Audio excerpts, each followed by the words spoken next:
Well, good morning and welcome to Fox 29 News Now. Here's a live look over our studio right here in Old City, Philadelphia. It is a chilly Wednesday morning, March the 6th. Thank you for joining us.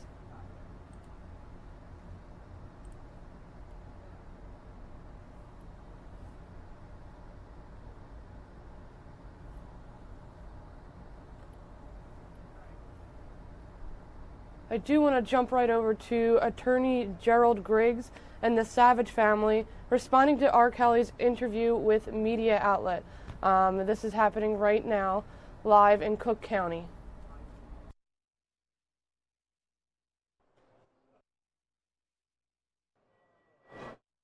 We was there that his manager was saying that Sony wanted to sign Jocelyn, and that's what we was there for. Kelly was just going to be an executive producer on the album that she was going to put out. So that's what happened. And you were okay with that? I was okay with him being an executive producer, not actually being the predator that he is right now. Y'all gotta understand, R. Kelly, y'all can't take his talent away, for one. So when we found out that, R. Kelly wanted to work with my sister musically by writing songs for her and stuff, R. Kelly is known as a music genius. So therefore, like I said earlier in the press conference, I said it's no different from Keke Palmer trying to work with him after the allegations, Lady Gaga, Chris Brown. It's no different from that. It was business only, and I don't think people understand that.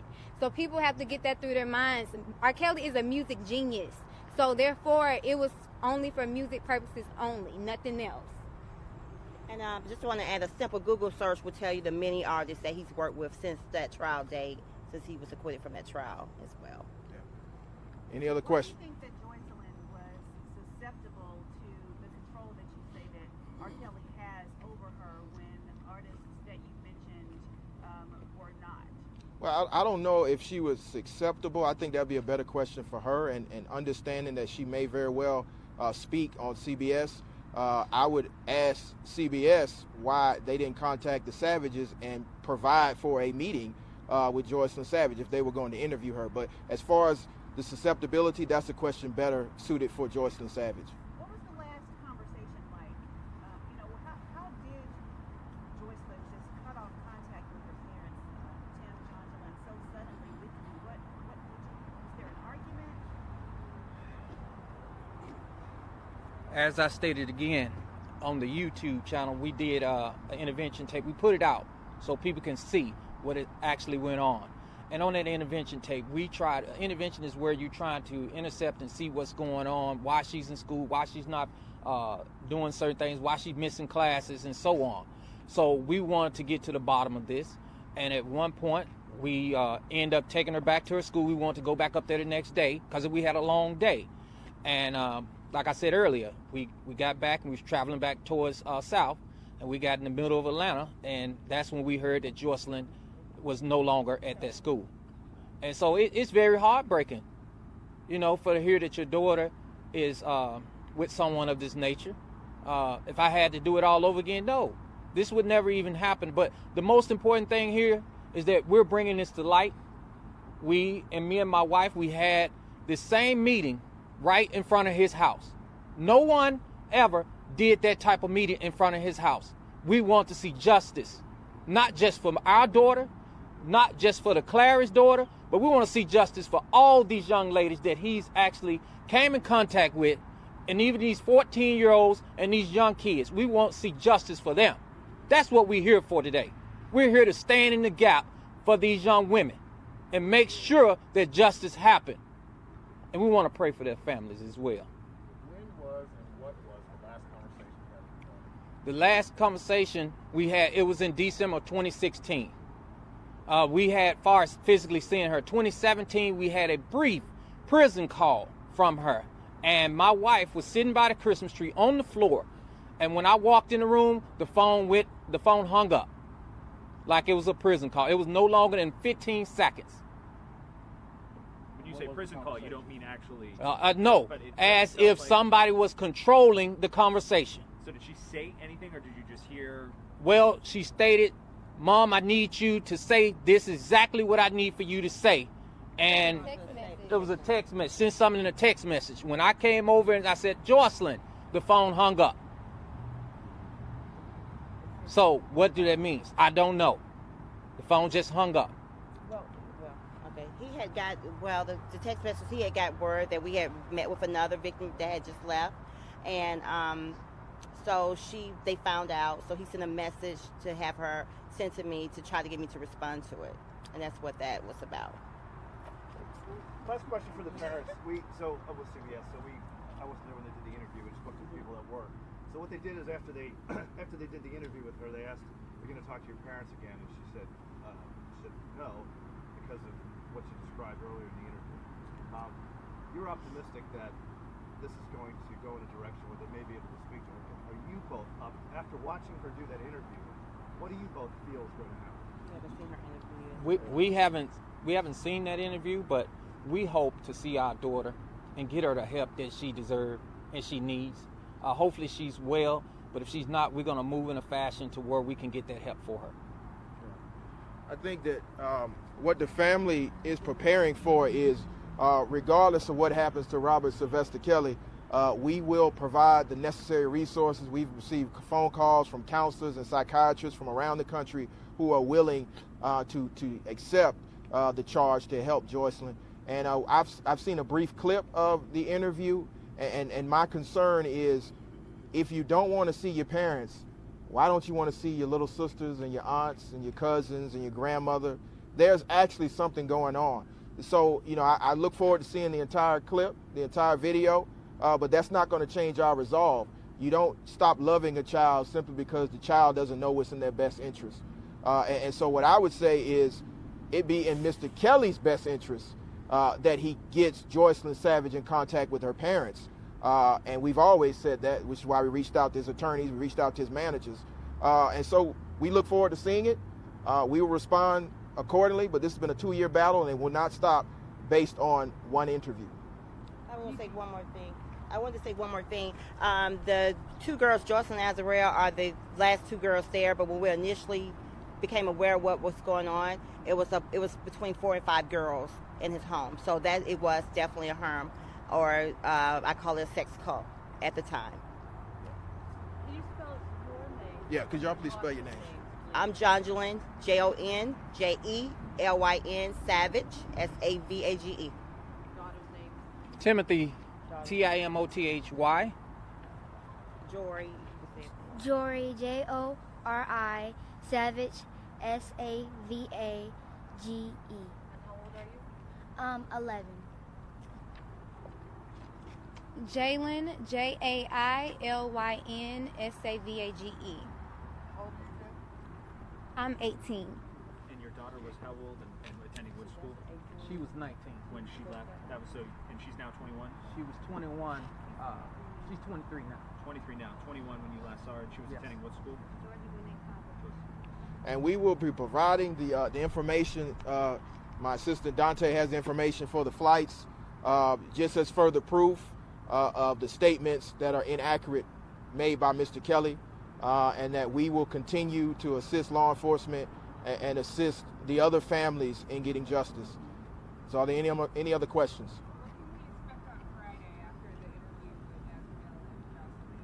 We will probably make another statement. We may have some professionals with us that may be able to give analysis, because like I said, from the very beginning, we've been getting calls of professionals who know what Stockholm Syndrome looks like and what to expect from individuals who have been a party to what is alleged to occurring in Mr. Robert Sylvester Kelly's custody. All I can say is just look at the body language as they speak. It'll prove it all. Yeah. Any other questions? All right, well, thank you, guys. We really appreciate the coverage. And again, Dante has the documentary evidence that we have, and we will be providing more to law enforcement.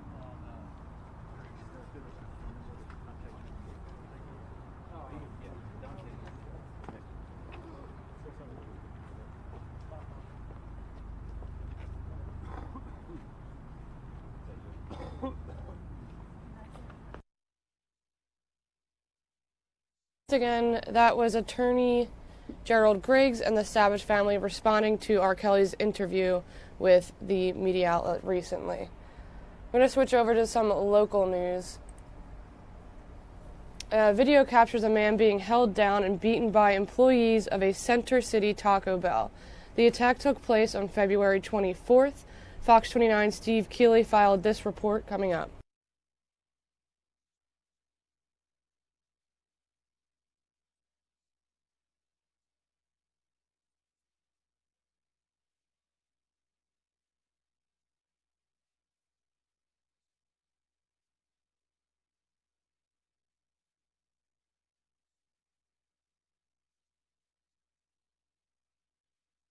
This fire hydrant knocked over is the latest part of the evidence, police say, of two separate Taco Bell staff attacks the past 2 Sunday nights. And now Philly police are sorting through surveillance and statements from both Sunday night incidents, just this past Sunday and the Sunday night before that, February 24th.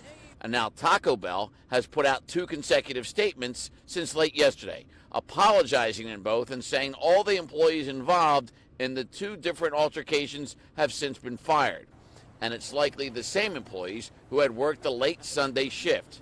Work continues where this Grubhub delivery driver tells Fox 29 News he hit the hydrant in the street after he was called a homophobic slur, got into an altercation, and then tried to evade further attack when he hit the hydrant. Then a man posted this video of what happened to him and his girlfriend Sunday night, February 24th, after she asked 52 minutes after she placed her order what was going on with her food. 3 people jumped over the counter. I backed out of the store. They continued to follow me. They put me on the ground, and I don't really remember too much else except for when I got up, my girlfriend was on the ground being beat too. She wasn't even in the store at the time. I'm angry and frustrated, absolutely. The fact that people can just jump counters and beat up whoever they want. Not today. You can't do that. That's not right. It was unprovoked, and there's no reason that my girlfriend should have been on the ground getting beat up as well. They knew that everybody was upset. They seemed to be upset too. They said that Grubhub was the reason that nobody was getting their orders. They were inundated with Grubhub orders, and that took precedence. And the staff was not really working, so to say. They were more or less talking amongst themselves, and they were not interested in the complaints. And when the complaints kept coming in, somebody just snapped and they came after me. So far, no public comment from any of the now former Taco Bell employees. The man who posted the video says Taco Bell's regional manager offered him a $20 gift card to smooth things over. No surprise, he didn't accept. In Center City, Steve Keeley, Fox 29 News.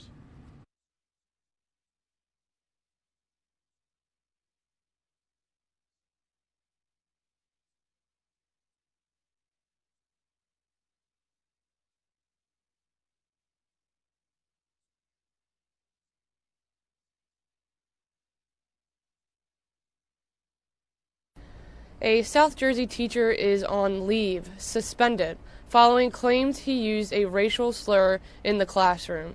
Since then, students have been shaken up, and parents are outraged. One of them speaking with our Lauren Johnson this morning. Parents are not done with this situation just yet. In fact, one of them joining us now to talk more about this, Walter Hudson, involved in this because you're both a community activist and a parent. Your daughter coming home from school telling you what happened. How'd you feel?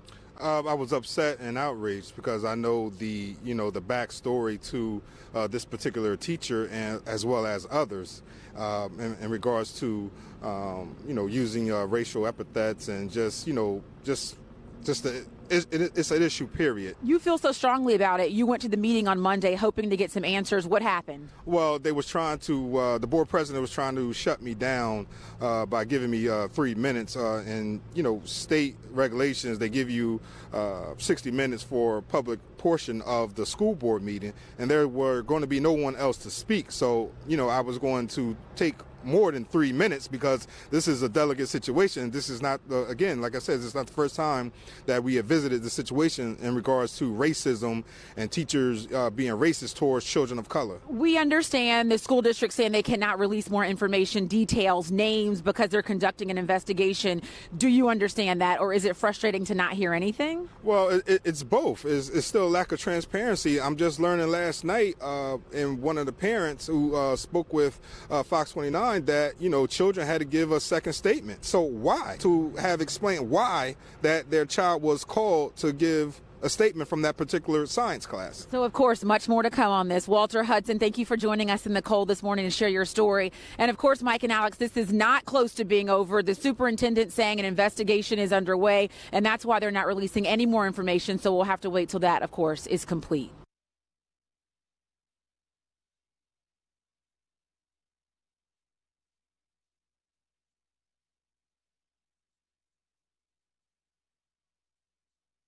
Well, thank you, Lauren. And over to some national news. Former Trump attorney and fixer Michael Cohen is testifying once again on Capitol Hill today.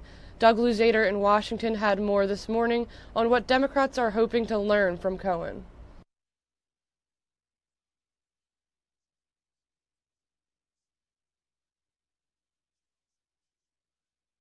Well, he's back. President Trump's former attorney, Michael Cohen, will return to Capitol Hill today as Democrats investigate the White House on multiple fronts. The president is now taking a much more defiant stance, Doug. How can he get more defiant?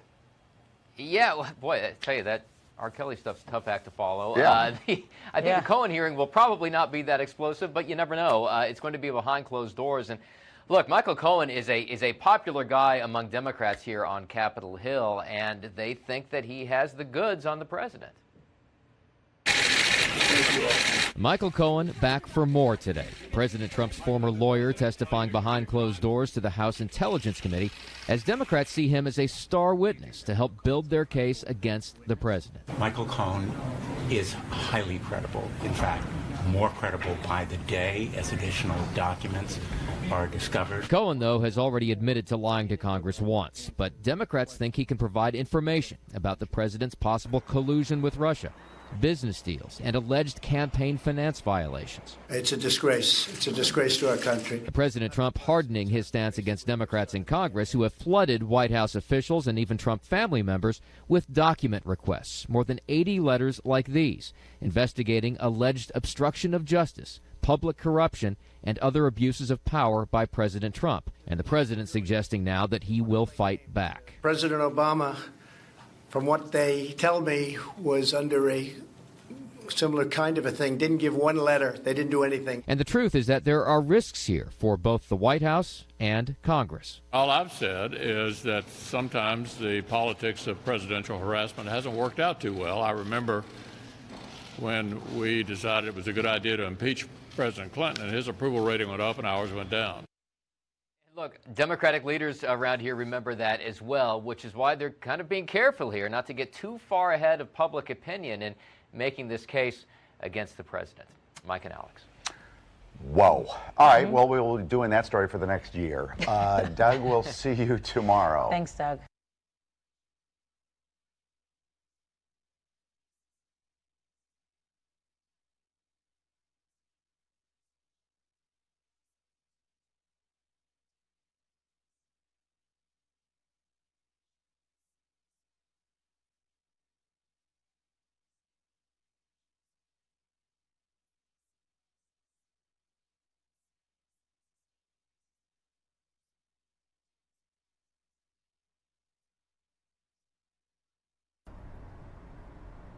President Trump is expected to travel to Alabama on Friday to visit with survivors of Sunday's deadly tornado. The president has also ordered federal aid to help recovery efforts. The tornado is the deadliest twister the U.S. has seen in 6 years.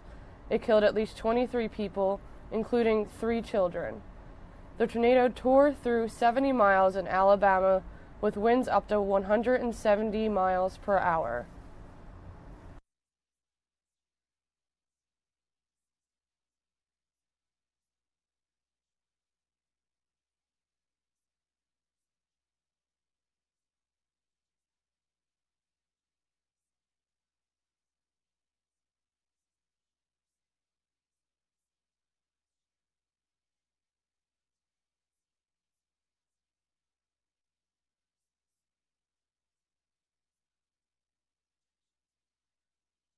I do want to switch over live to Homeland Security Secretary Kristen Nielsen.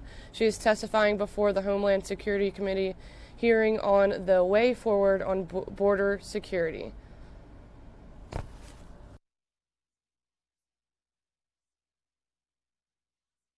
severely restrained, but these increases will overwhelm the system entirely.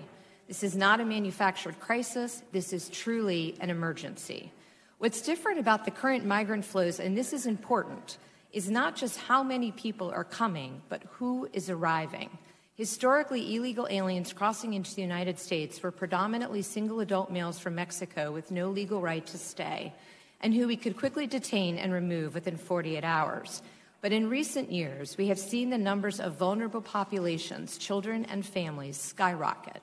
Over 60% of the current flow are family units and unaccompanied alien children, and 60% are non-Mexican. Because of outdated laws, misguided court decisions, and a massive backlog of cases, we are often forced to release these groups into the United States, and we have virtually no hope of removing them in the future. And importantly, our ability to help those truly in need is severely limited. The vast majority of these individuals are from Central America. While many of them initially claim asylum and are led into the United States, only 1 in 10 are ultimately granted asylum by an immigration judge. Unfortunately, when it comes time to remove the other 90%, they have often disappeared into the interior of our country. Smugglers and traffickers have caught on, realizing that the outdated laws, lack of resources, and bad court decisions effectively give them a free ticket into America. Information about the weaknesses in our system have spread quickly in Central America. In fact, they are advertised. And our booming economy under President Trump has made the dangerous journey even more attractive to migrants. As a result, the flow of families and children has become a flood. In the past 5 years, we have seen a 620% increase in families, or those posing as families, apprehended at the border. This last fiscal year was the highest on record. And of great concern to me is that the children are being used as pawns to get into our country. We have encountered recycling rings where innocent young people are used multiple times to help aliens gain illegal entry. As a nation, we simply cannot stand for this. We must fix the system. Today's migrant flows have created a humanitarian catastrophe. In one study, more than 30% of women reported sexual assault along the way, and 70% of all migrants reported experiencing violence. Smugglers and traffickers are forcing migrants into inhumane conditions, demanding extraordinary sums of money and putting their lives in danger.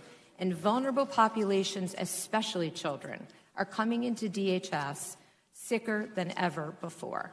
This is also a public safety and national security crisis. TCOs are using the situation to line their pockets, fueling a rise in other illegal activity and the spread of violent crime into our country.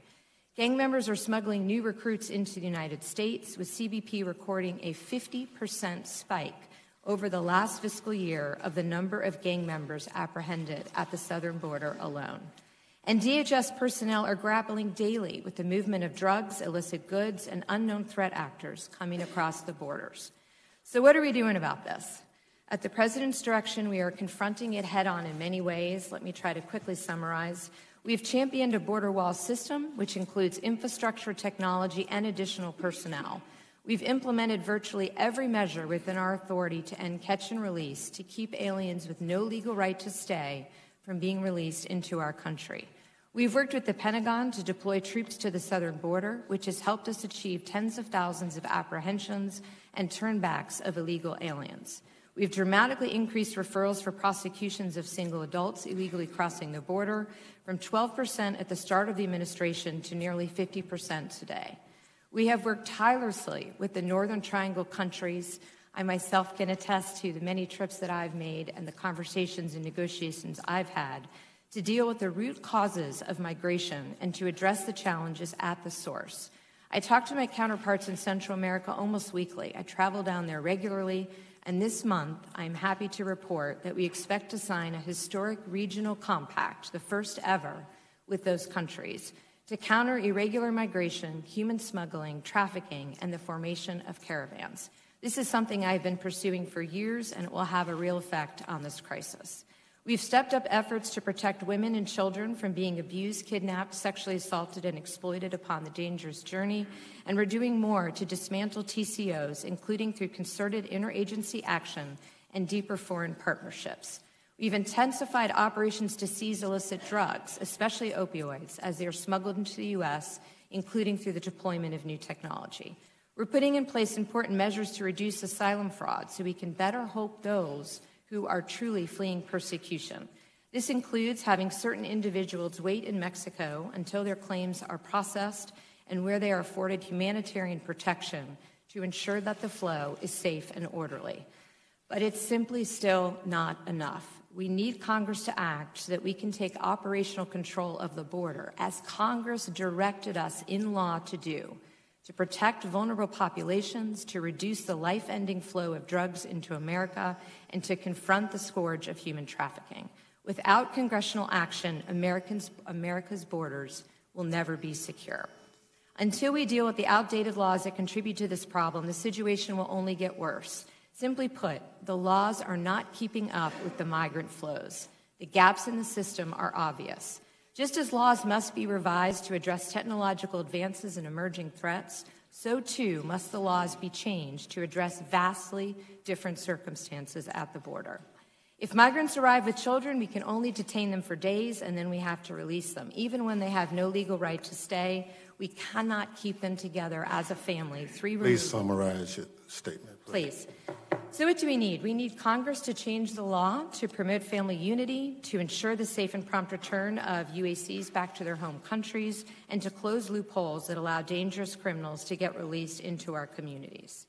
I'm happy to, in response to questions, talk more about our activities with the Northern Triangle, but I would just like to conclude my remarks by asking for Congress to work with me. I'm happy to meet with anyone that has a suggested solution.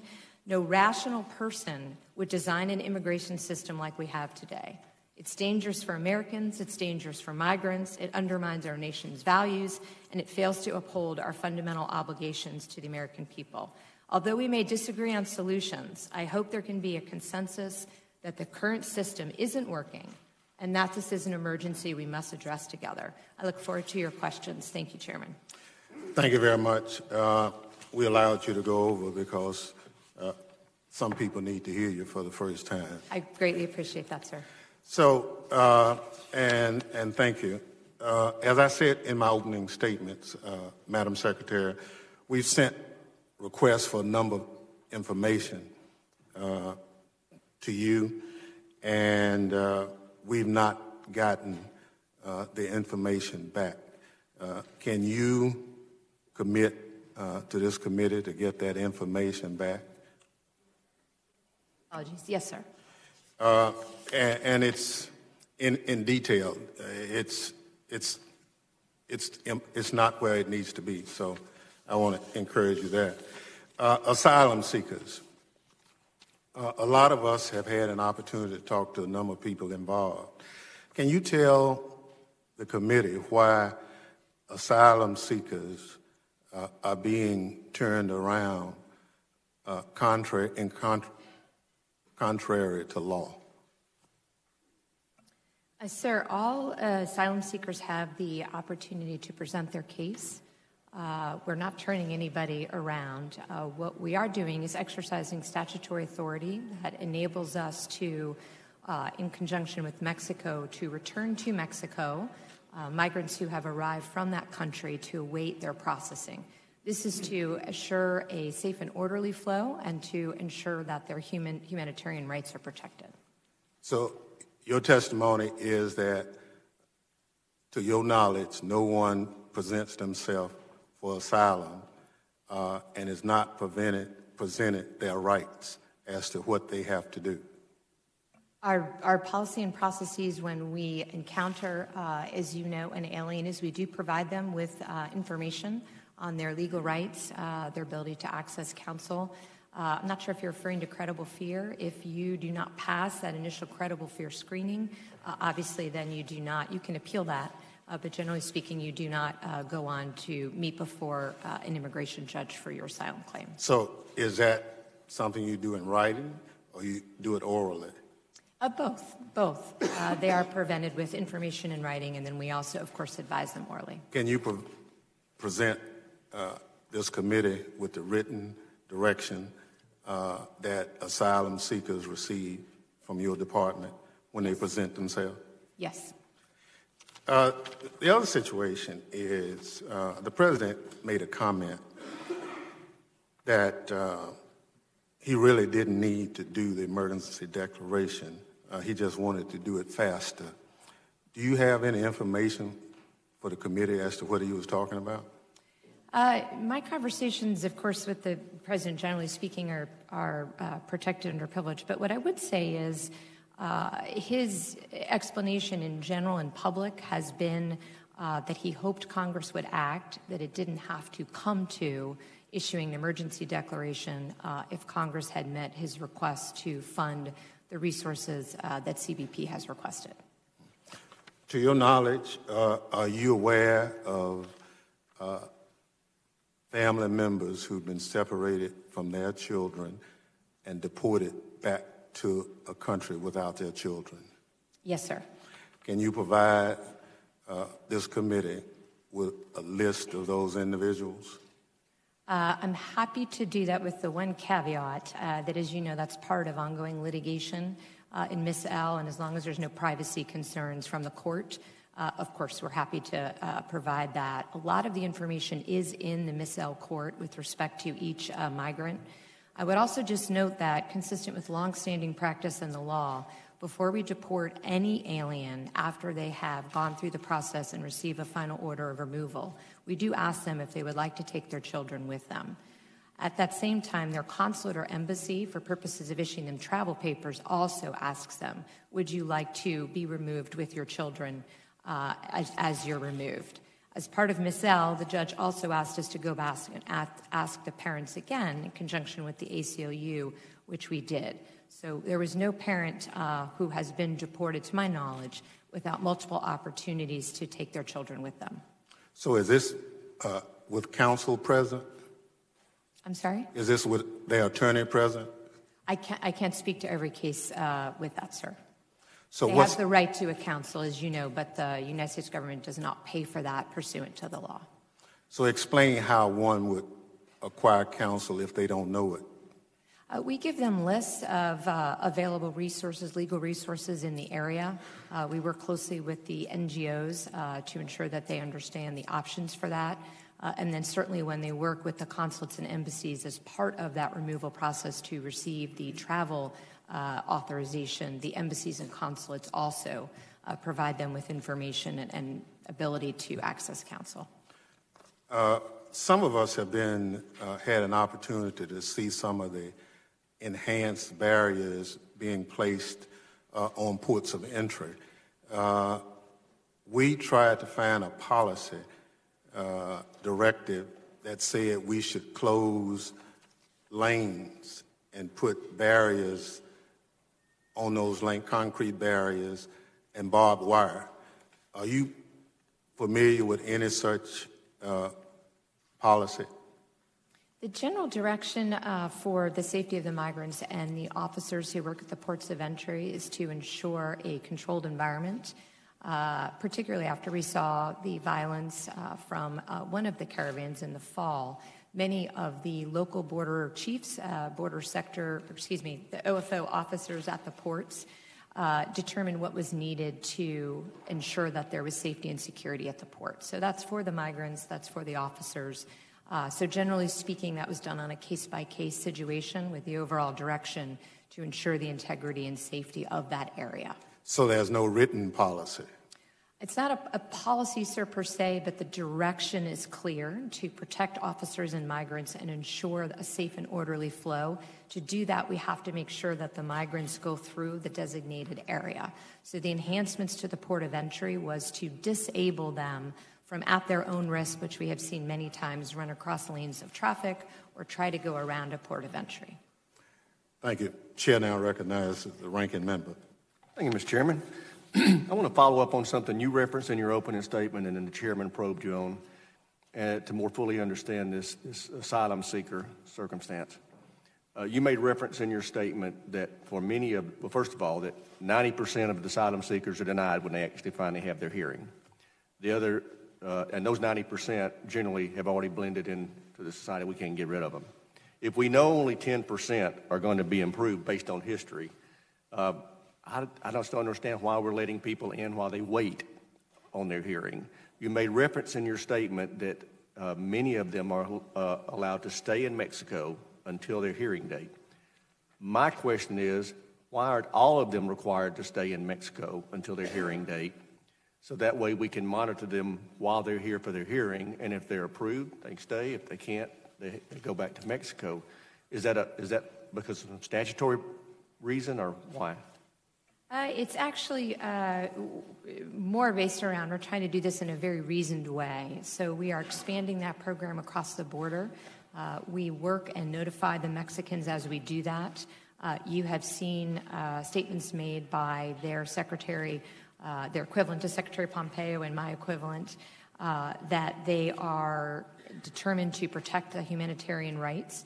So we do it in conjunction with them. As we expand the program, we're doing it in a very systematic way. But the goal is to expand that across the border. So you are trying to get to the point to where yes. only people can get in for their hearing at the time of their hearing? Yes. Excellent. What can we help you with to make that happen more rapidly? So we have all of the authority we need from the underlying INA statute. What we are looking for is additional requests, if any, that we need to come back to you with. This requires some new things. For example, transportation from the ports to the courts. So when we have the court date, we will go back to the port to pick up the migrant, take he or she to the court. That is not a transportation need we've had in the past. So that's just one example, but we are looking through to see if we can fund those as we expand the program with our current resources. If not, we would come back with a request. My understanding is that the Mexican government has made available asylum to all asylum seekers who have been coming from south of Mexico into the country trying to get to the United States. Is that accurate? My understanding is they have offered both asylum to the vast majority, if not all, of the migrants, but they have also offered work permits. So if somebody is fleeing Venezuela or Honduras because of their concerns over safety, and they get into Mexico, by the time they get to Mexico's northern border to come into our country, there is no danger to them and their safety. My plea to anybody that chooses to take this journey is to please seek protection as soon in the journey as possible. It's an extraordinarily dangerous journey. So my advice to migrants throughout the region is please accept protection as soon as possible. Okay. I'd like to give you some time. You made reference to the Northern Triangle that you, in your opening statement, that you'd like to talk more about it. Would you tell us what you had in mind? Sure. So beginning about 9 months ago, I had traveled to the region many times between the border and the Northern Triangle in Mexico. I've been there about 25 times and have had multiple discussions with my partners in the Northern Triangle. What we're working on together are ways to dismantle transnational criminal organizations, to identify the criminals who are preying on the vulnerable populations, to work with international organizations such as UNHCR to increase asylum capacity in the region, to make sure that we're sharing information so we understand who is in the flow. That latter relates to the increases in special interest aliens that are in the flow, and to make sure that we can keep families together. So how can we design a system that begins at the start to make sure that migrants are protected and they don't need to take this dangerous journey? Great. Do you know how much the smugglers charge people to get across the border generally? So it varies. Our estimates, and then most recently as last week, what we heard from Mexican counterparts is about $6,000 a migrant. It's more for families. To your knowledge, do they coach the migrants as to what to say when they get to the border to be able to get in? We have seen instances, absolutely, throughout the region where they are provided information on pieces of paper. There's also advertisements through social media. There's a WhatsApp conversation particular to this to give them, if you will, specific words to claim credible fear once they reach our border. Great. Thank you. My time's expired. I appreciate your service. Thank you, Chair.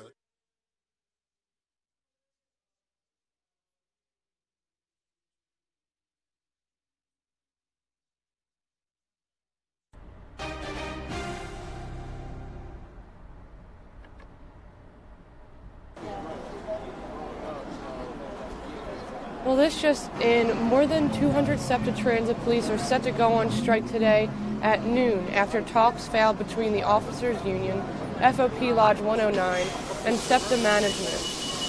They announced today it will strike at noon after several days of negotiations failed to get a fair contract for its members who have been working without an agreement for over a year.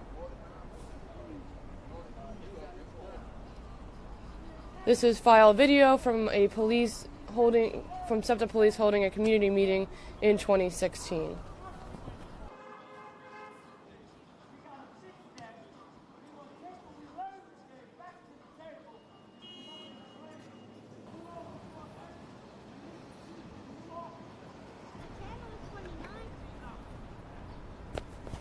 You can follow us on Facebook and Twitter for more on that, and for the latest and breaking news.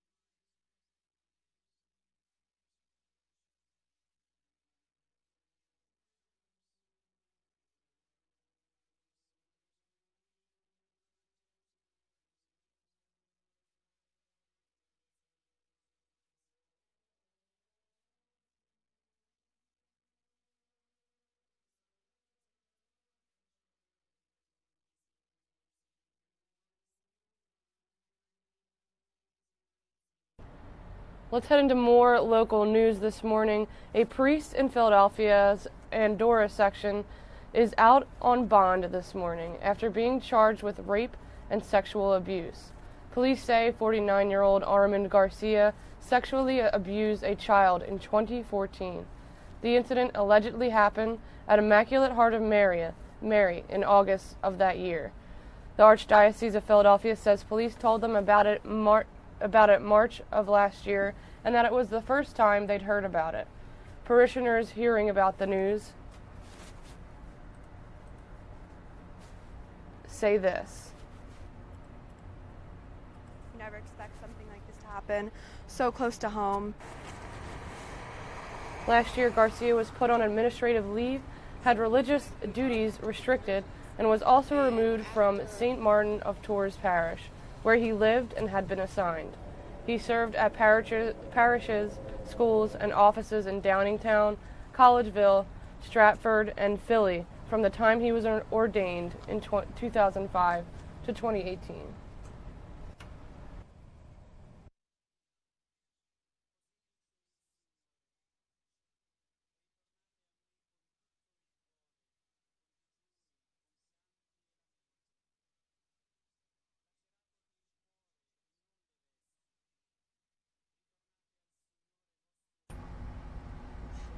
This story broke out yesterday. 2 children remain in the hospital this morning after police say they were hit by a car in yesterday's accident in North Philadelphia.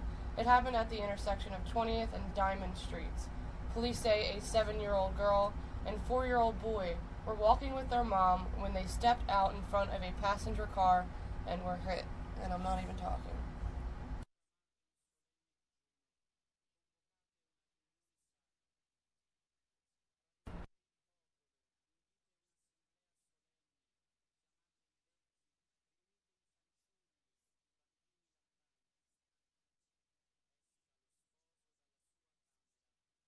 I apologize, my mic was not working there, but 2 children remain in the hospital this morning after police say they were hit by a car yesterday in North Philadelphia. It happened at the intersection of 20th and Diamond Streets. Police say a 7-year-old girl and 4-year-old boy were walking with their mom when they stepped out in front of a passing car and were hit. The girl is expected to be okay. The boy is in critical condition. The driver did stay on scene, and there is no word yet if there will be charges.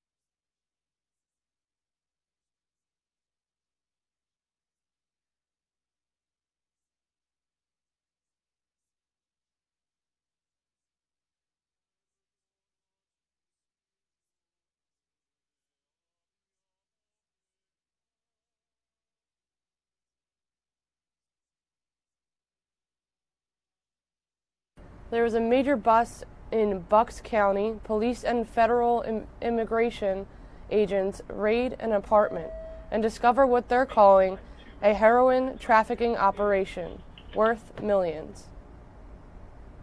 And that's not all they found. Authorities say they took a bottle of horse tranquilizer from the apartment at the Grand Neshaminy complex. Bentown police say officers need full protective gear to gather an estimated $4.5 million worth of drugs.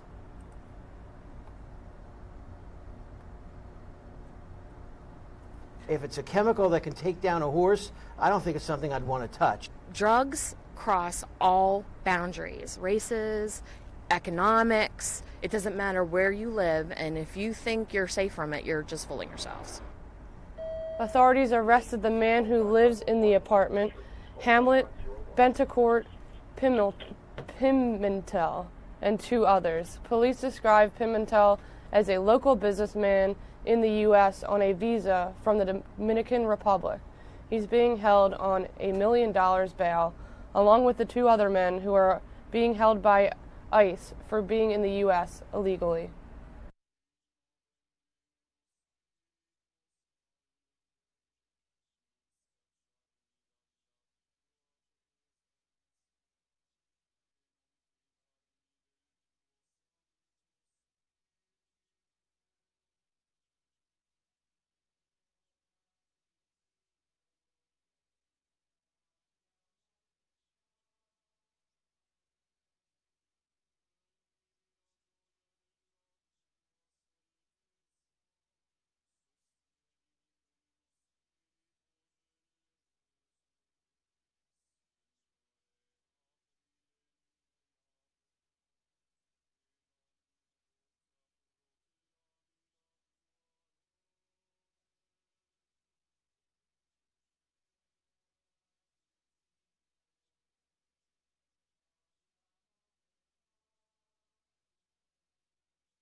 Well, here's something you don't see every day.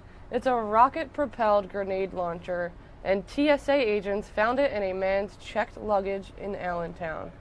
Agents found the unassembled parts of the launcher and a replica grenade when it set off an alarm at a security checkpoint at the Lehigh Valley International Airport. The items were confiscated, but the man was still able to catch his flight to Orlando.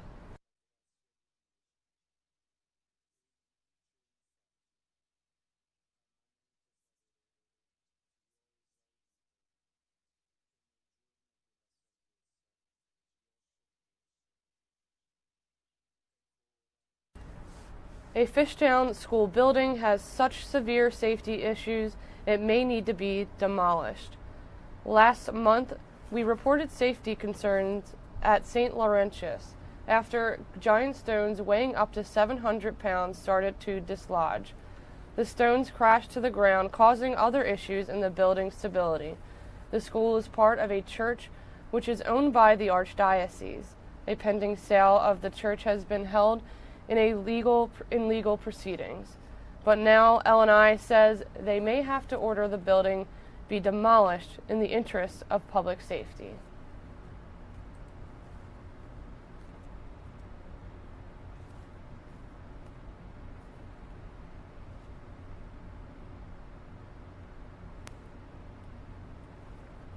In Kent County, the governor of Delaware is joining lawmakers in support of a bill that would raise the legal age to buy tobacco products. Last week we told you about the new legislation that would change the legal purchasing age from 18 to 21. It would apply to all tobacco products, including e-cigarettes and other vaping devices. The Centers for Disease Control and Prevention says 1,400 lives are lost in the state of Delaware every year from smoking.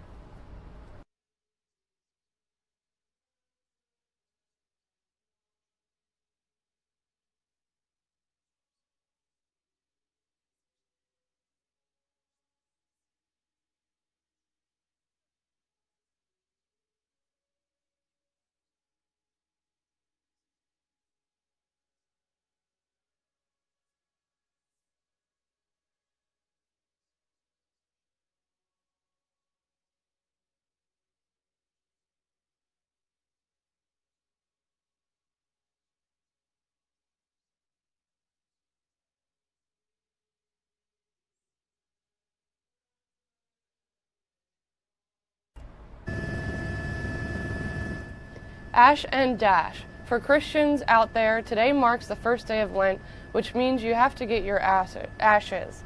And instead of going to an hour-long Mass, some churches are making it easier for those who don't have the time by hosting Ash and Dashes, where you simply drive up to receive your ashes as well as a quick prayer. This was over in St. John's UCC Fullerton in Pennsylvania this morning.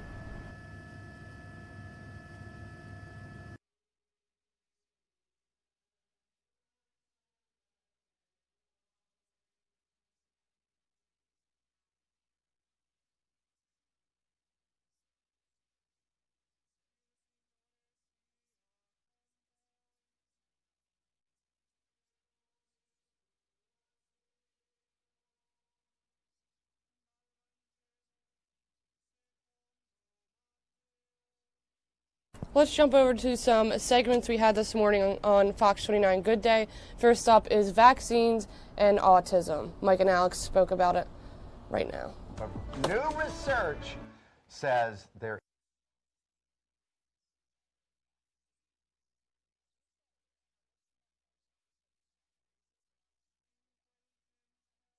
does not increase the risk of autism and does not trigger autism in children who are at risk. The findings come amid an ongoing measles outbreak that's happening currently in the U.S. And we also have a little bit of a, not an outbreak of mumps, but close to 10 students at Temple's campus have mumps in 2019. Family physician and associate professor over at Rowan University, Dr. Jen Cottle, is here. This probably won't be our last discussion of this. No, but new unfortunately. research. Where did this get started, that there was a link between autism and vaccines? Yeah, it's fascinating to me. In 1998, there was a researcher that published a study in a major medical journal called The Lancet, and his name was Andrew Wakefield. He connected measles, mumps, and rubella vaccine with autism. The study was small. It was a bad study, so much so that the journal actually retracted the study. That physician, Andrew Wakefield, was stripped of his medical license. But that's literally where this whole storm of connection came And enough from. people believe that it is still believed today by a lot of people. Oh my gosh. I remember a one of the radio biggest guy, conspiracies. Don Imus, big radio personality, he caught onto it. His wife was into it, and Jenny McCarthy started spreading it around. Right. No relationship. No, this is a myth. This is a myth. Vaccines do not cause autism. In fact, this is not the only study that was done. We have tens and tens and tens of hundreds of studies that show this. This is how people up at Temple University get mumps. They weren't vaccinated. So let's go remind everybody at what age should get vaccinated. Let's start with age 2. Right. Right. Oh, good. Look at that. That's excellent. So, birth age 2. These are the CDC recommended vaccines. You know, there's a number of vaccines here. Remember to talk to your doctor. I think that one of the things we're not seeing here is MMR vaccine, which usually happens 2 doses around the time kids go to school. There we go. So, birth age 2. There we go. The measles, mumps, and rubella vaccine. The second dose is usually around school age when they need to get it. There's a lot of vaccines, but please, guys, keep in mind that vaccines do not cause autism. Vaccines save lives. That's one of the most important things. And did you know how contagious measles is? Oh, extremely. Yeah, yeah. 90% of people around someone who has the measles, if they're not vaccinated, will get the measles. Let's That's go how big it is. ages 3 through 10, because you can't just stop with babies. That's true. That's true. So we got other vaccines. So chickenpox vaccine, so important. DTaP, flu vaccine. We want the flu vaccine for everybody over 6 months, by the way. And of course, measles, mumps, rubella. That's like the 4 to 6 age, and of course, polio as well. Next up, 11 to 18. Oh, look at that. There we go. So we have fewer vaccines. Okay, we're getting into some of the college-age vaccines here. We've got, in addition, we've got the HPV, which fights against cervical cancer. Meningococcal, that's good for when we go to college, important. And tetanus, again, booster. Don't worry. If you're overwhelmed, don't be. Your doctor will help you. We will help you with this. Okay. Just make sure you get your vaccines. Now, really quickly, we want to also mention some other medical news that came out saying that they might now have a spray to help treat depression. Yes, kind of crazy, right? Yeah. Well, shocking. It is kind of shocking because we haven't had any new treatments for depression in like years and years and years. This is actually, the drug is actually a cousin of ketamine. You might have heard of the phrase Special K, which is like a street drug. Okay, we're not talking about Special K here. We're talking about a cousin of that drug, ketamine. That would be in a nasal spray form and given to certain patients by specialized doctors who are kind of trained in it. But yeah, it's supposed to be very fast acting, which is different than normal antidepressants, which can take like 4 to 6 weeks to work. So I think it's really interesting. Yeah, most of them are 4 to 6 That's weeks till right. they kick in. This is instantaneous. It's supposed to be relatively quickly, like people noticing effects within days, which is a whole different breakthrough in terms of depression. That medicine. is a game Yeah, changer. it is for a game sure. changer. So I'm really curious to see how this will, kind of play out. And I wonder how long it will take till it's all approved, or is it? So I think FDA approval is happening. Okay. I think it is happening. So yeah, FDA approves antidepressant, and I think this might have just happened yesterday. It did I believe. happen yesterday. I believe it happened yesterday. So it means people get their hands on it very soon. Yeah, it's kind of interesting. So we'll see. Dr. Jen Cottle, thank you. Or on a day like today, she's Dr. Jen Codal.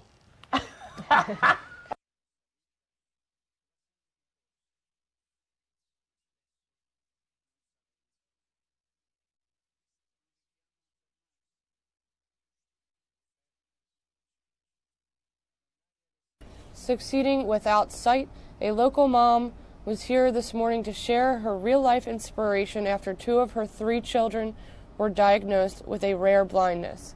Here's Fox 29 Good Day, who sat down with mother and author Kristen Smedley.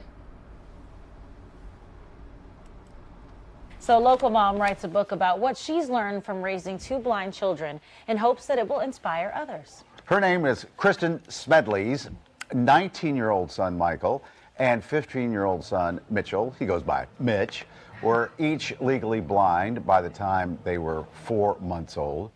Now, their little sister, Carissa, is now age 14, and she is sighted. There they are. And so Kristen was determined that they would have every opportunity as their sister and lead a full life. But she couldn't find a book that would inspire them, so she decided to write one. And so Kristen is here with her book, and Mitch is here as well. Hey. Welcome Good to you morning. both. We're excited. This is a fun zone. We thought it was going to be, and you didn't disappoint. Hey, where do y'all live? We're up in Ivyland, Bucks County. Ivyland, close to Doylestown. Close to Doylestown. Thank you for watching the show every day. We appreciate it. Appreciate that too. Love it. So what is?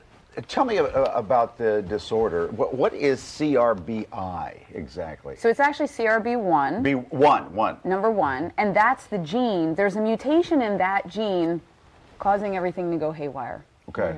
And it actually is, you have to have both parents affected, and then you have a 25% chance with this specific CRB1 to have an affected child. And you didn't realize it until the first child was, what, 4 months? At 4 months old. Yeah, that's when we realized.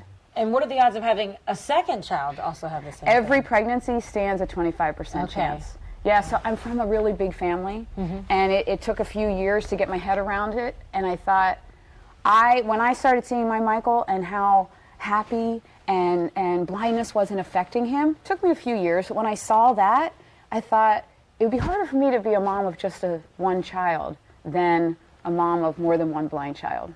But at first, before you saw him so happy and enjoying life, I mean, were you upset? Or how did that feel? Oh, it was a disaster. And for a while there, I was nervous to talk about that. That I literally was crying on the couch every day. And I had met a mom a year later that had a very successful 20-something-year-old son that was blind. And I said, "When did you stop crying every day?" And she said, you will eventually. You and know I did. why? The people start crying because you look at statistics, like Right. 70% of people who cannot see are unemployed. I know. And like 30% of blind people don't graduate from high school. So you're like, oh my gosh. And then even lower than that, only 14.4% of blind college students actually achieve a bachelor's degree. Yeah, or so higher. we beat one of those. My son Michael he graduated Council Rock South last year, Yeah. and is in college now. But we're up against some really horrible statistics. And honestly, and you'll find out from this book, it has nothing to do with blindness. It's perception, and being able to hire, like being out there hiring blind folks. And where do you see the jobs? I mean, architect and mountain climber. And you're referring to the fact, so you decided, once you saw these statistics and all the negative information out there, we need more positive information about what people who are blind, what they can do. Yeah. And so you wrote this book, and in it you're detailing people who are doing amazing things? I am, but I will say we have everything, 13 people, everything from a stay-at-home parent to someone that has climbed all 7 summits. So it's the gamut, just like the sighted community. Wow. We're not out there being super blinds, you know? Okay. Mitch, where do you go to school? I go to Council Rock South. Okay. Do you must be inspired by your mother. Yeah, a little bit. She's pretty cool. Do you feel like you can accomplish anything? Yeah, I do. And why is that? Because nothing's stopped me yet, and I don't see anything that will. And so everything's on the table at this point. And how did it feel when your mother was starting to write these stories and talk to all these people who are doing these amazing things, whether you're sighted or not sighted? I mean, these are amazing things. Yeah, I remember the first time she told me I'm writing a book.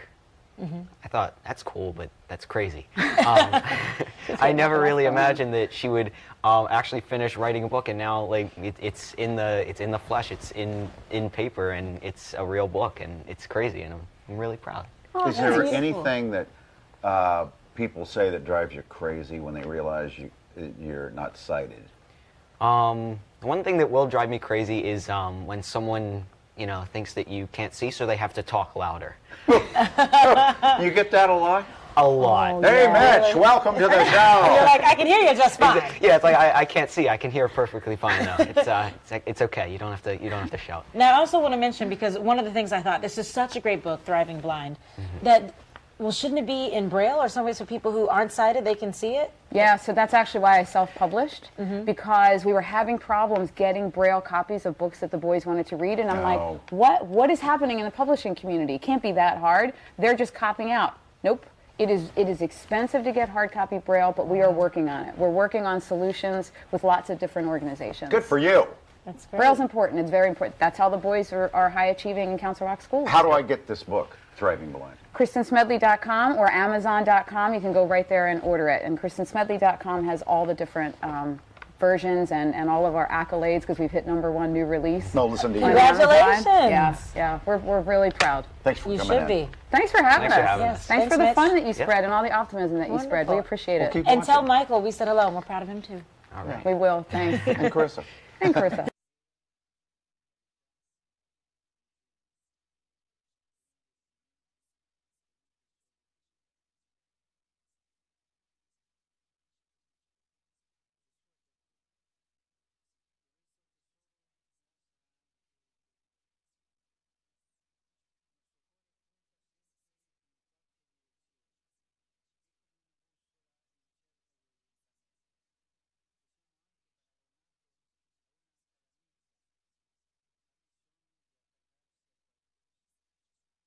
Just want to switch over live to an update news conference on the Alabama tornado.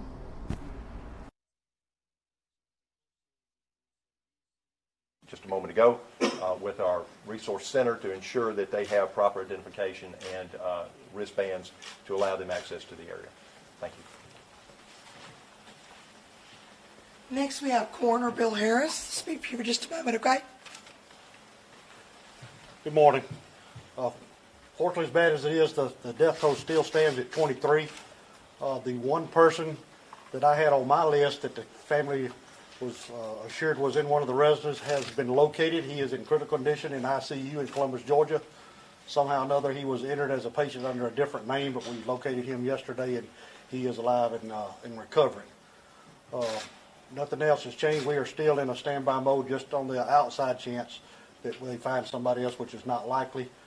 And on a good note, I'm pleased to say that this morning, yesterday I reported there were 2 major corporations that have offered to fund most, if not all, of the funeral expenses for all 23 victims.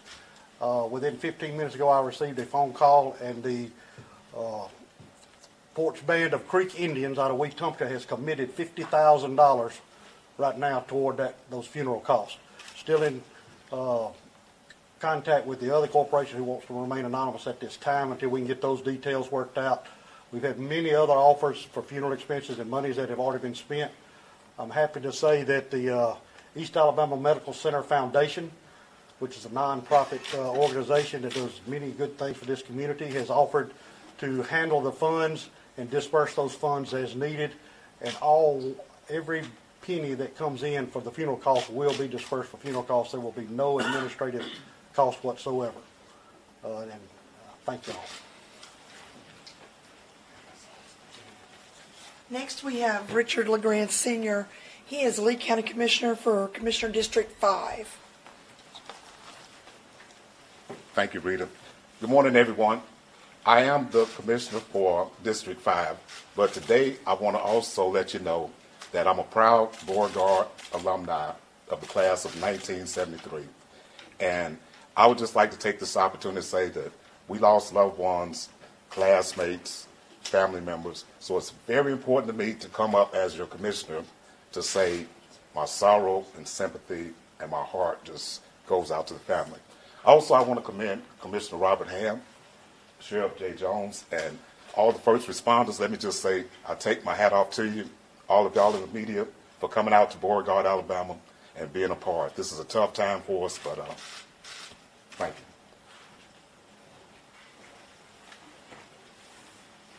you. Next, we have Kevin Laws, LAWS, with the National Weather Service. He's going to provide us some information not only about what we've already experienced, but the upcoming weather for the weekend. Good morning, everyone. The state is still, we have 2 other offices in the state besides the Birmingham office, Mobile and Tallahassee, that cover all of the counties in Alabama. We're still doing the assessments. We're almost complete as far as the state totals are concerned. We're going to have 11 tornadoes from this event. We're looking at a 12th one. I think the Tallahassee office is going to go out again today and reassess some areas just south of here. The total track for this F4 tornado is going to be about 70 miles as it went into Georgia. We want to assess one more area today, and that's Lee Road. I think it's 139. It's out near the river as it crosses into Georgia. We weren't able to get to it earlier. I don't think anything's going to change as far as the intensity. I think the tornado had weakened somewhat by the time we got there. The bigger focus now starts to shift to Saturday, especially Saturday evening. We have another storm system, very powerful, that will be entering the state. So we're going to start forecast for that. We've already started highlighting that for most of the entire state. It's going to be under the significant risk. Right now, we're still looking at hopefully the western half of the state will remain under that risk, and maybe the eastern half over here where we are now will see somewhat more of a minimal risk at this point. But we're going to keep assessing that, keep looking at that. But all eyes need to turn to that and attention, obviously, especially as we go through the recovery phase. So I'll be here for any questions that you need later on today, and so thank you. And last but certainly not least, because everybody likes when their power's on, right, is Mike Jordan, the area manager for the Southern Division of Alabama Power. Before he speaks, we will convene again at 10 a.m. for a briefing in the morning, just like we did today, and we'll open at 7, okay? All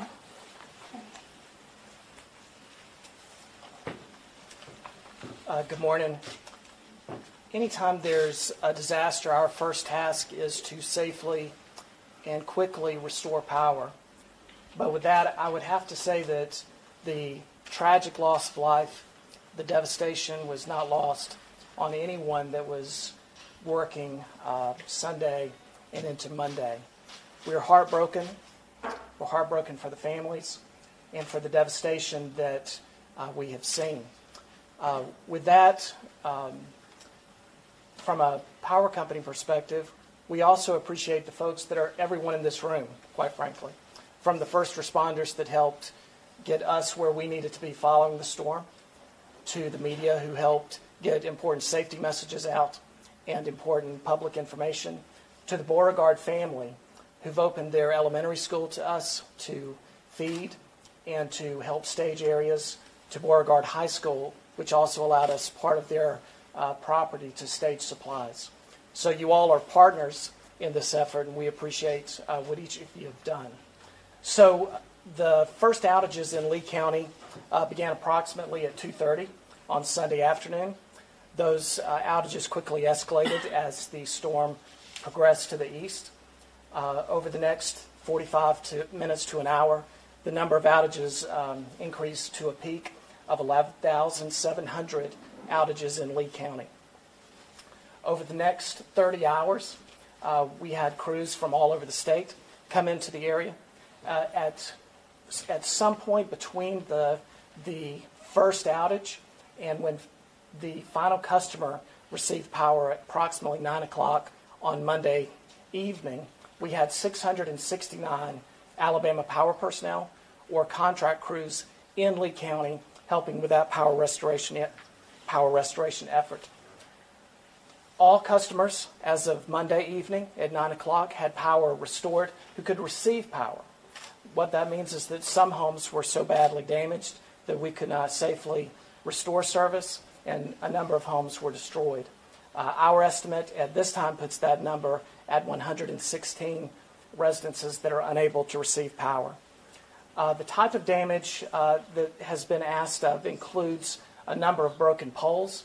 We estimate in Lee County there to be approximately 140 broken utility poles, approximately 226 spans of wire that also came down, in addition to large transmission structures that had to be replaced. So, in short, over that 30-hour period of power restoration, those 669 folks worked throughout the night, early morning, evening, alongside these first responders to return some sense of normalcy to the folks in Lee County. You will see a number of Alabama Power trucks still in the area over today and the next couple of days. Those are not reflecting additional outages, but rather are looking for areas to help clean up material that have been left. And also, as homes become able to receive power, they are in the area to restore that as well. Thank you so much. Thank you. We could take questions now for anyone on the panel. For the sheriff or whoever can answer, how many are still in critical condition, and out of that group, are there any fears the death toll could rise? There are 4 in ICU. Coroner just mentioned we still have 4 at the ICU. That's East Alabama. I think there's 1 in East Alabama, 2 at UAB, and 1 in Columbus Piedmont Regional. Okay. 3 different hospitals, 4 in particular that are critically injured. I did have an opportunity this morning to visit with Trooper Robbie Burrows, who is at the East Alabama Medical Center here in Opelika, and he's recovering. He was pretty banged up, but he's going to make it, and his family is doing well. So there's no fear. The process of how you were able to identify and find those 7 or 8 people who were unaccounted for yesterday that you've now located? Yes, ma'am. What we did, we actually either shook hands with, looked them in the eye, or had direct contact with a family member who had direct contact with the persons on our list. And again, I want to emphasize this is in the Beauregard community as far as the individuals that we had on our unaccounted list. We will be working in the Smith Station area as well, have been, and will continue to do so to ensure that we're not missing anyone there as well. Do you have any idea how much the preliminary cost of all the damage could be at this point? This may be something that you may. That would be something that you may can answer better than I can. Sure. Yes, ma'am. Was any first responders or any rescuers hurt in any while trying to rescue people or anything? No, sir. Not anything serious at all. Yes, sir. Yeah, Yes, ma'am. you sent out a tweet, or someone sent out a tweet this morning, one of the, I think the Emergency Management Agency, about working on the sirens. Is there a problem? Are you pleased with how their work? Do they need to be reset after something like this? I'm going to refer that to the EMA. Any other question? Yes, ma'am. Do we have any estimates on how many homes were completely destroyed by the storm? I know that the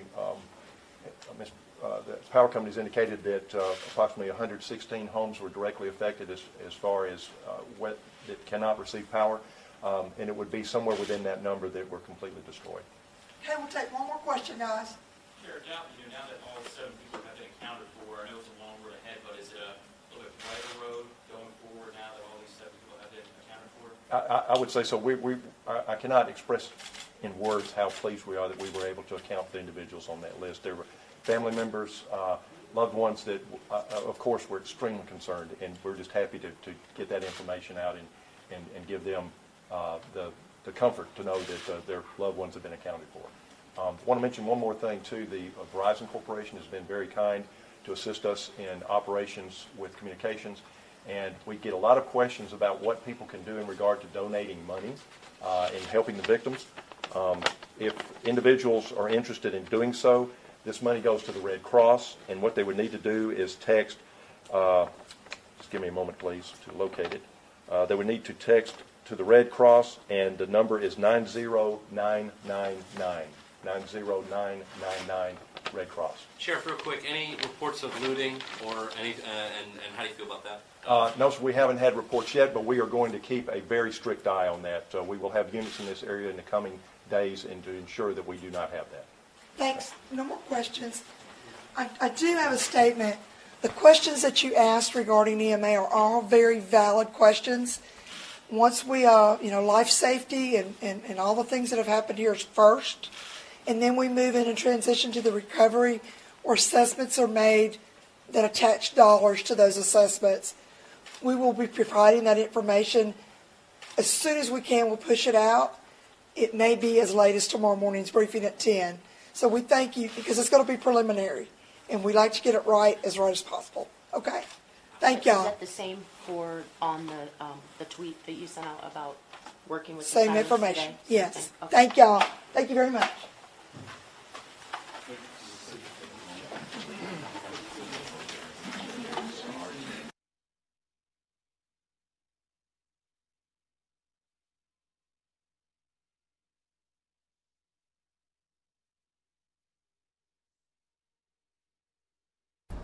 When Putty World in Norristown, PA says, thinking putty is a self-care desk accessory you need right now. And that Crazy Aaron's Putty World is a wonderland for stressed out Philadelphians. Lauren Johnson took a visit this morning. Here's a clip of that.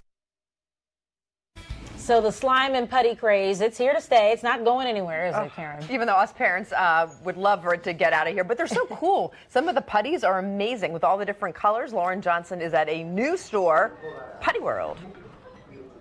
Karen, okay, so you're a mom. You've had this slime all over your furniture, all over your kitchen. It gets messy. It dries out. The kids want to do it again. Forget that. How about putty? And look at this one. It looks like hair gel, right? Mm-hmm. This is phenomenal because I know I haven't seen this before. I am not a mom, so I don't have kids making slime at home. But you don't have to be a kid to love this because Crazy Aaron dreamed it all up. How are you? I'm great. Thanks for coming. You were bored at work and said, I need to do something else. And putty was your thing. Putty. I fell down the putty hole, and 20 years later, here we are at our new headquarters in Norristown. You came to Norristown early. You said this is a place you wanted to invest in. Why? Mm-hmm. I think Norristown has so much potential. It's just surrounded by so many great things. And for reasons unknown, it's not fantastic yet, but it's going to be. Because of you. I love the fact that you embraced the Crazy Aaron nickname you got at work 20 years ago. Yes, 20 years ago, they said, why aren't you doing your job, Aaron? You're crazy. And I said, yes, I am, and I'm going to keep doing those crazy things. I love that the room is filled with adults here because this isn't something that's just for kids. Anybody can enjoy this. For 10 years, I sold only to adults who worked in offices, who sat on the phone all day, who just couldn't sit still at their desk. And I was dragged kicking and screaming into children's products and toys. Now, Chris, come closer to Aaron so we can show this off. And while he shows off, I want you to tell me, you said 10 years to adults you sold. You've sent this stuff all over the world. Places like... Places like the South Pole Research Station, the far north where it has to go on a boat that only leaves once a month to get to an island in Nunavut, Canada, as well as we have that real gold putty that's made with real gold, and that has gone to palaces all over the world. Oh my gosh, I love this. This is the magnetic one that can repel or attract to the little magnet. You are so innovative. Now, before we go, I want you to show Alex and Karen this cool one, because I think this is the one that the kids will love for sure. This is our Phantom, and our Phantoms come with a little light, and you can draw on it, and you can make whatever you want. You are incredible. And I love that just out the window, if Chris turns around, I hope the camera shot doesn't mess up. That's where this is all made, right across the parking lot. That's right. It's all made right here in Norristown. We have our offices and factory all in one location. And if you come visit our shop here on Main Street, you can play with putty. You can see the exclusive putties we only have in our store. It's fantastic. Putty party right here in Norristown. Crazy Aaron, thank you so much. Thank you. Bye. Hey, Lauren, Karen, now you have a new place to bring the kids. Yeah, it's pretty cool. How many different types do they have? I was hearing the gold one, glow in the dark. What other ones? Like, how many different kinds? Wait. How many different types, Aaron? Oh my gosh, there's probably over 50 here on this one. Over 50. Alex, look in that gold box down there. That one has real gold in it. $250 it's going to cost you. And I asked Aaron, I said, who's buying this? And what'd you tell me, Aaron? Princes, princesses, and the ultra rich. The Kardashians. The lives of the rich and famous. I have one.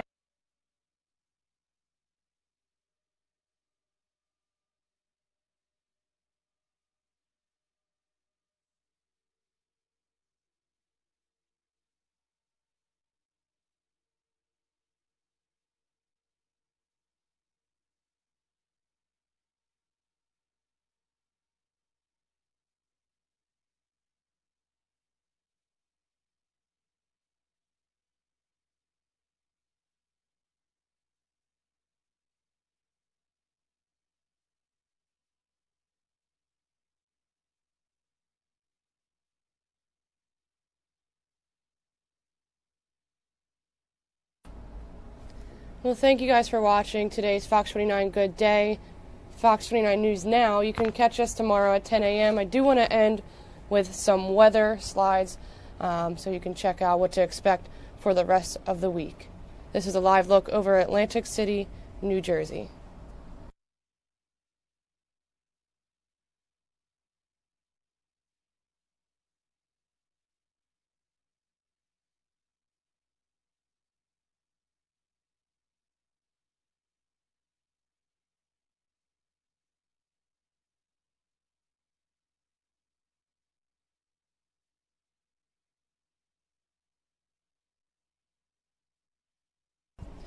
Winter will not be going away without a fight, as temperatures aren't even expected to make it into the 30s Wednesday.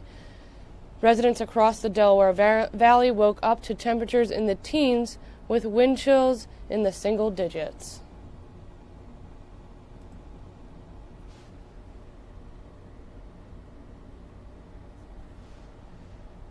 Today's forecast is expected to be a high of just 28 degrees. But after today, we will gradually see things warm up as we get closer to the weekend.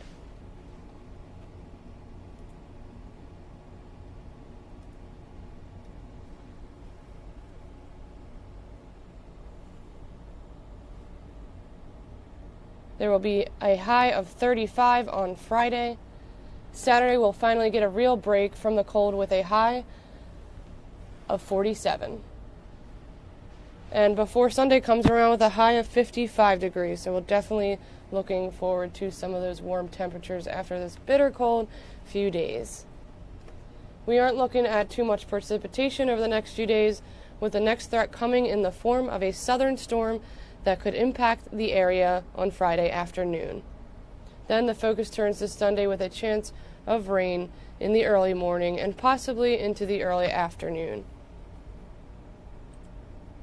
Now you can download our new Weather Authority app that will help you plan for this bitter cold blast. Scroll through to see live radar right now to see where you live, as well as an hour-by-hour forecast, school delays, and closings. It's all there.